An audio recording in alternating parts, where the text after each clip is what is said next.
Welcome everybody to the first episode of Inside the Archive for the Wigan Cult Film Club. Hello, I am Tony and this is my archive of films. Well, I say archive of films. This is more like the back bedroom of a mid-terraced house here in Wigan. Yeah, but this is where I keep everything. This is where all my film goes into storage. This is my room of nerd, and this is generally where all the films from the club get chosen from. I'm sat on around, I don't know, just over 1,000 titles, I think.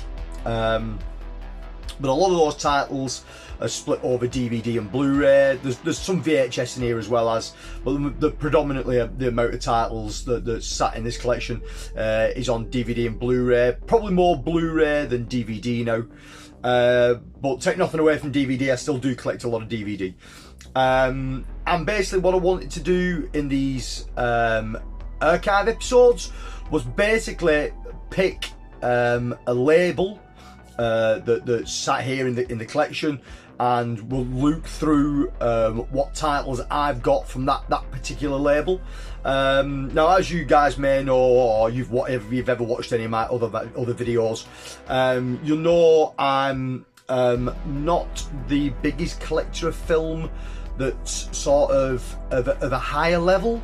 So there's no sort of like AAA titles, there's no absolute cinematic masterpieces. Predominantly 90% of what's in this collection is absolute bin waste, but that's the kind of thing I'm into.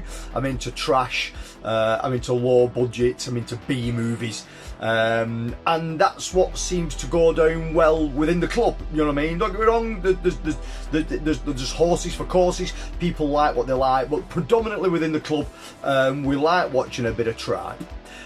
So I thought I'd sort of give you this sort of overall view of what I've got in this collection, and I thought I'd do it label by label.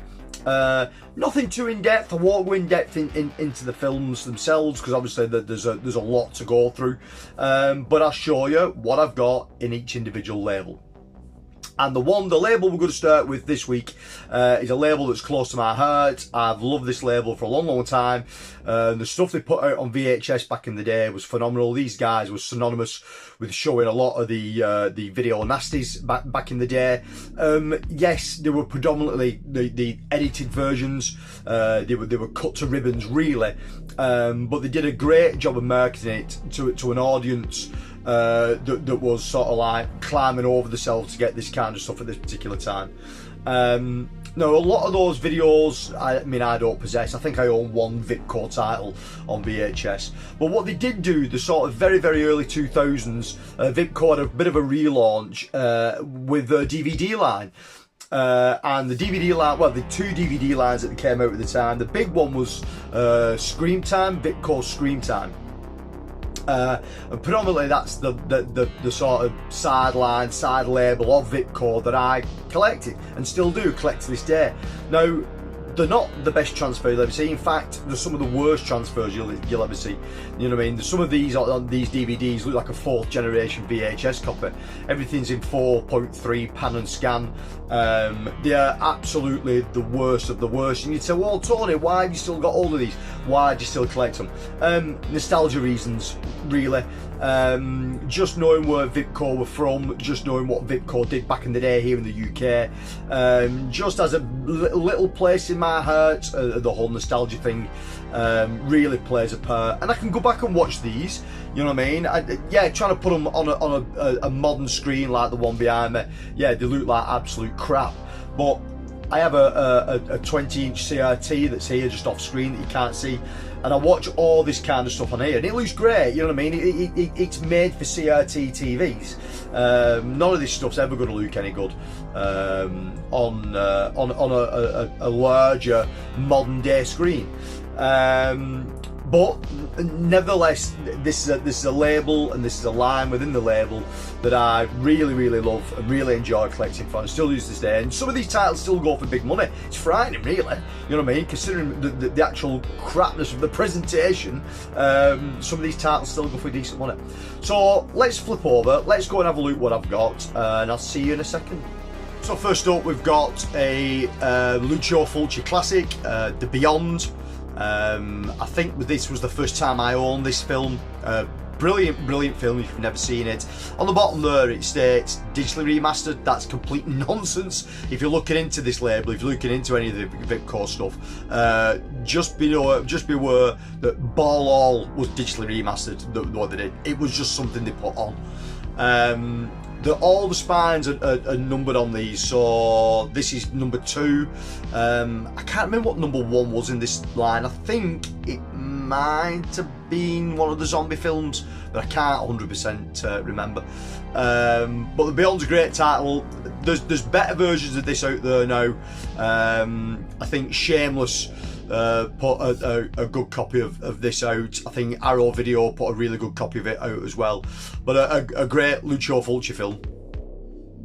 We have another Lucio Fulci film now, City of the Living Dead. If you've never seen this one, there's an actor in this who was in The Beyond as well, I think. Another good Lucio Fulci film if you've never seen this, another zombie flick. And again, it says digitally remastered on the bottom, and it wasn't at all. You'll tend to find, once you're going through these, the aesthetics of all these look the same. So it's a black background, gold basic font. This sort of like skull heading at the top here was prominent on the Screamtime collection. It was prominent on a lot of the Vipco stuff on the DVDs, but the Screamtime stuff really ran with it. And it always gives like a little tagline at the top. This one says, films that terrified an audience around the world, proud to present Lucio Fulci's City of the Living Dead. Again, the Arrow Video did a really good Blu-ray of this, so that's the one you need to be picking up really. For one of my favourite directors now, Toby Hooper, Death Trap. Brilliant film. This is cut to ribbons, this one though. It's edited to hell, which is a shame. Absolutely fantastic film if you've never seen this. Again, Arrow Video have a better version than this out now, which is Eaten Alive, it's also known as.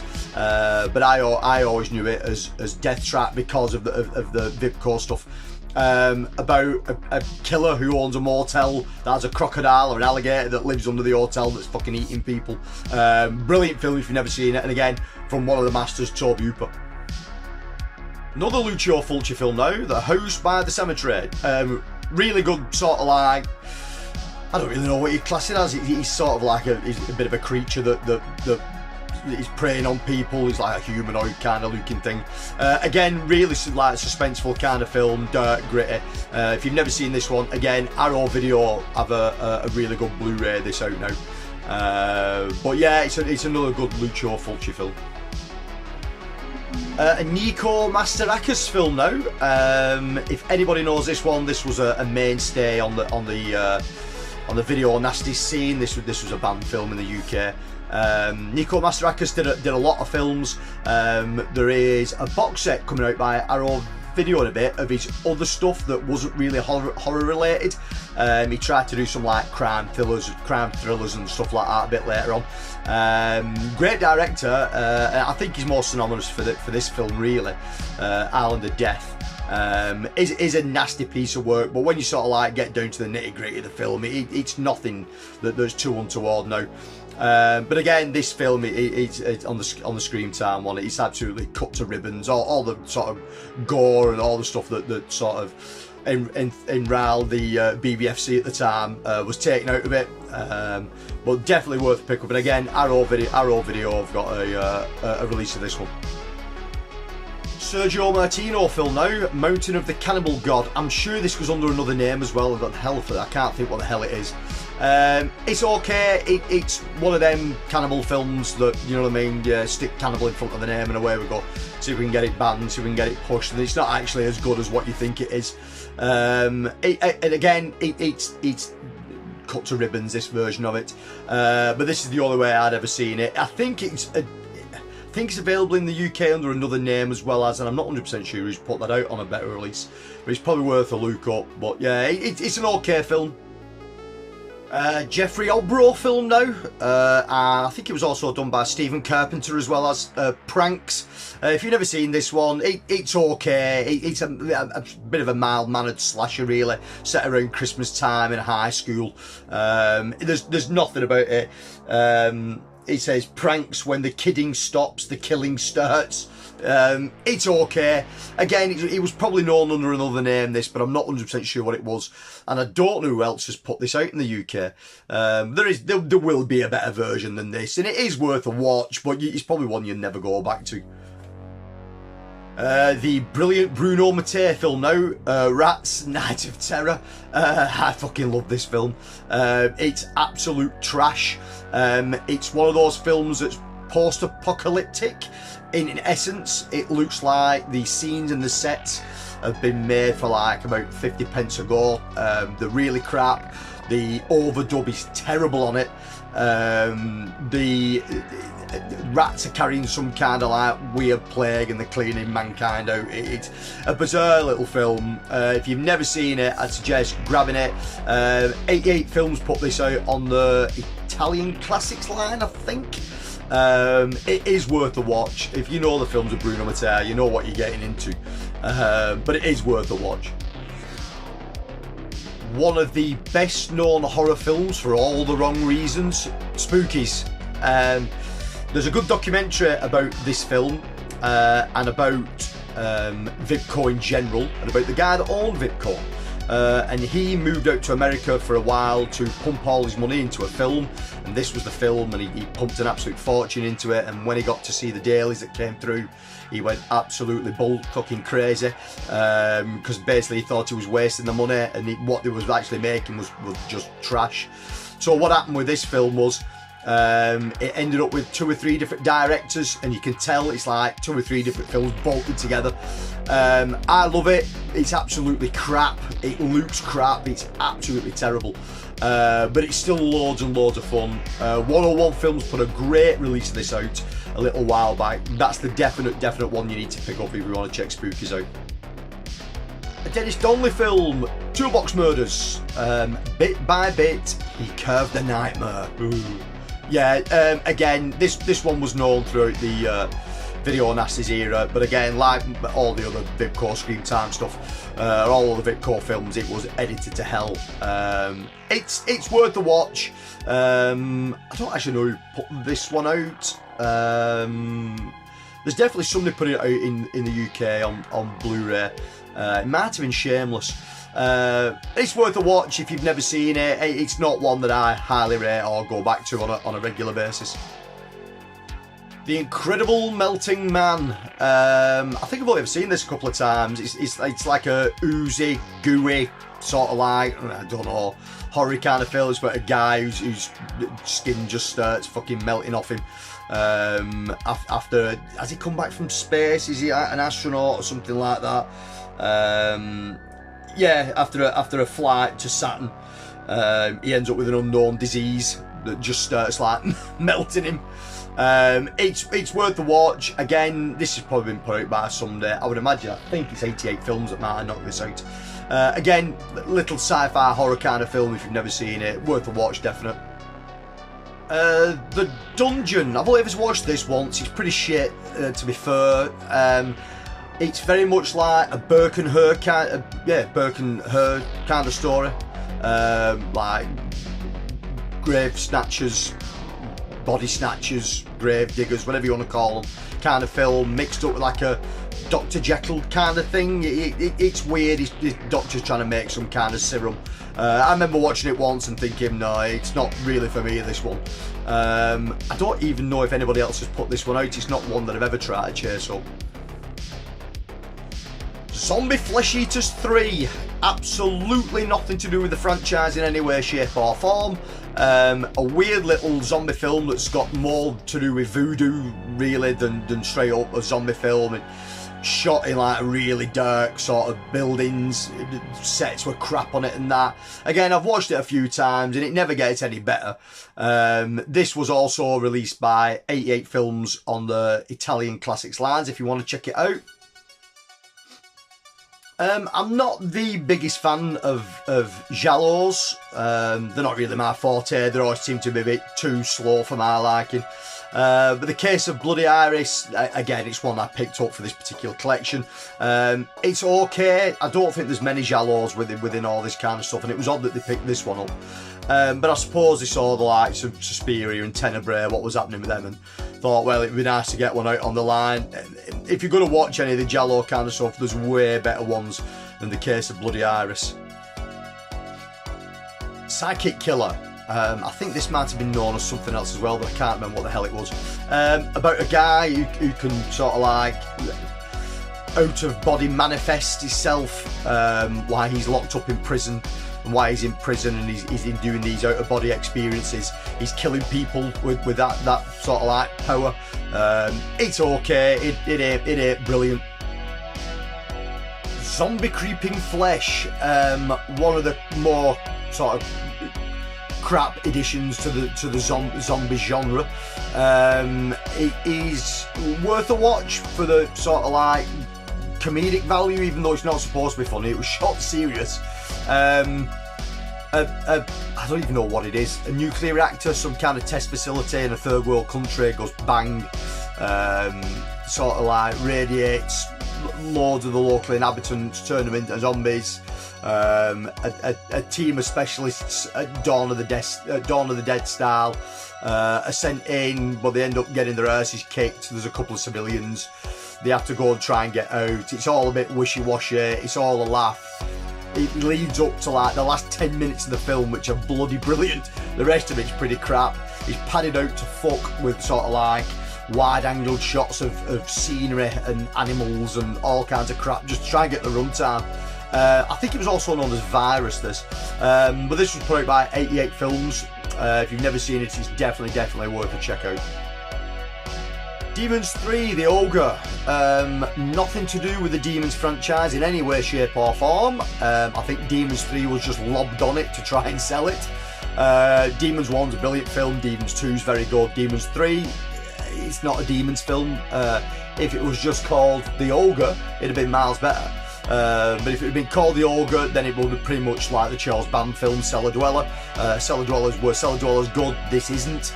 About a young girl who's dreaming about this monster, this ogre that's living in a basement.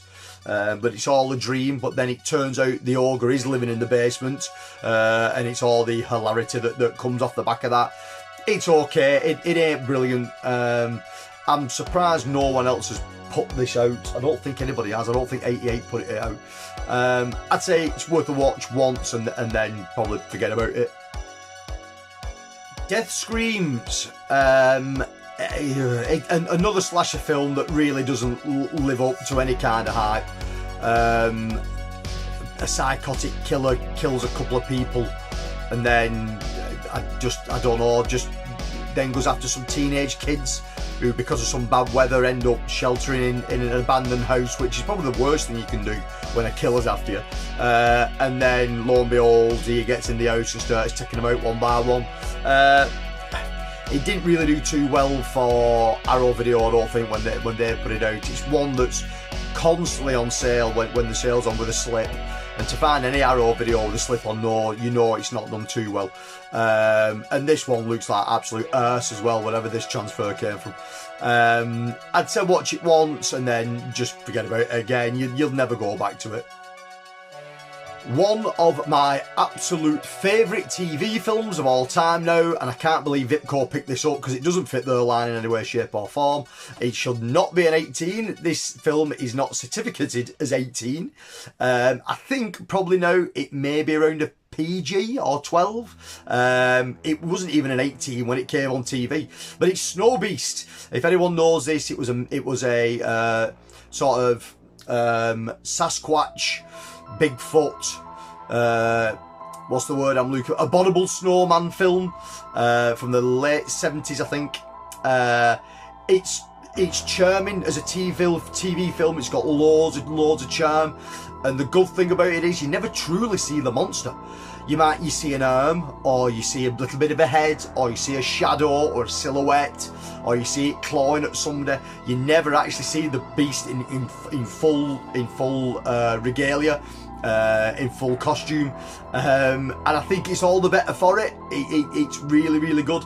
But there's one bit in it where it's attacking a young couple in like an old barn, and you can tell it's shot on a set, on like a closed set. It's appalling, but it oozes charm. The film oozes charm. It is actually really, really good. If you've never ever seen it before, check out Snow Beast. I can't believe no one's actually picked this up and done anything with it. It's screaming for a Blu-ray release from someone. You can get it on YouTube. There's a decent copy of it on YouTube if you've never seen it, but check out Snow Beast. And then we get on to a little different line that Vipco did. This was Vipco's Vaults of Horror. These were a little bit better than the Screamtime collections. At least these were in widescreen. They started whacking all this stuff all over it. Uncut version, previously banned, digitally remastered. They were really going for it with this line. And Lamberto Bava's A Blade in the Dark is actually a really good film. If you've never seen this one, again a giallo kind of film, again not normally my forte, but this is actually really good. I think 88 Films put this out in the UK. I think Vinegar Syndrome picked it up in the US for a 4K release. Yeah, it's a bit slow like most giallos if you're into that kind of thing, or if you've never seen them. They are normally slow, really pacey, and really slow paced. But the payoff's normally really good. That's what it's all leading to. And Blade in the Dark's pretty good. And finally, probably the best title that Vipco ever released onto DVD. It looks good. I think this was the first time it was available in widescreen in the UK when this DVD came out. They really pushed this film in likes of HMV and other places at the time this came out, and I think Andy's Records was still going. I think Music Zone was still going. They really pushed this film, and it did good numbers for them, because again it had previously been banned. I think this is an uncut version. Yeah, it's an uncut version. And it is Shogun Assassin. If you've never seen the Lone Wolf and Cub films, this is the one that everyone knows of them. Brilliant film, and one that still stands out for me, that what Vipco did. Slightly out of the wheelhouse, this one. Obviously they was always pushing the horror kind of stuff, but to do this kind of film, people just went nuts for this DVD when it came out. Still looks pretty good. I think Criterion put a complete collection of the Lone Wolf and Cub films out, which I've still never picked up, which I should do really. I mean, this deserves a 4K at some point. If you've never seen Shogun Assassin, do yourself a favour, grab yourself a copy. Even if it's this DVD, I mean, God almighty, if you go into a charity shop in the UK, I guarantee you'll find this for about 50 pence. It's one of the Vipco ones that was pushed. It's in big numbers, and you can always find this in second-hand shops or charity shops, something like that. It's definitely worth a pick up. So that's it for the Vipco line. So that was the line of Vipco films that I've got here in the archive. Again, it was a good line. It holds a lot of nostalgic memories for me, the Vipco franchise. They did a lot of crap. They did a lot of stuff that was really rough around the edges and was really rushed or done on the cheap. But because of the association with them being a UK company and what they did back in the day, they just hold that little bit of nostalgia for me. And it's not because they're any good or anything like that. It's just because of who they are and what they did for the sort of like the VHS, back in the VHS days. Again guys, thank you very much for watching these. If there's anything that you would like to see that's currently in the collection, in the archive, drop us a comment down below. We'll get round to it. If there's specific titles that you want to see, if there's specific companies, labels that you want to see, leave a comment down below, and we'll get round to it. And until the next episode, people, thank you very much for watching. Take care. I will see you all again soon. Bye bye.